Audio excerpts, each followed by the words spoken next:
Now, in order to connect to the database on every page load, we need to run that MySQL connect function in order to connect. So it makes sense to take this code that's currently in our test.php file and move it to a separate file that we can include on every other page. Most web applications built in PHP, if you look at them, use a script very similar to this.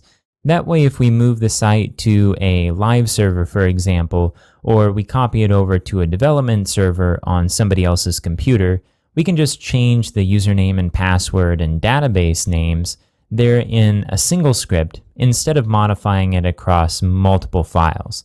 So I'm going to go back to our resource pack directory. So I'm going to copy this o2.database.php.databaseconnectscript.step file over to our example folder. So I'll copy it and we'll paste it in.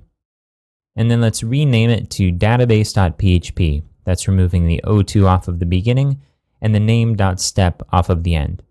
And let's open this up in our editor.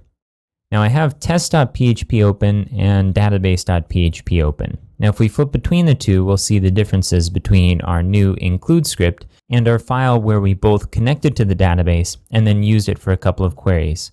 And you see that the only differences here are the parts where we're actually processing queries. Next, let's modify our test.php file to remove the database connection script off of the top and replace it with the include file. So I'll go back to our resource pack directory, and this third step here, we'll go ahead and open up. It's called include database script. I'm going to copy it and paste it over the test.php file and save it.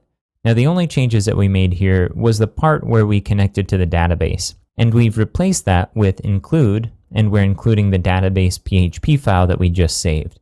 Now, if we go back to our browser and we refresh, you should see everything run okay. Now, this is the result from our first query in the last video, and if we wanted to test out the other queries, we could simply go back to the test.php file and uncomment out these additional examples.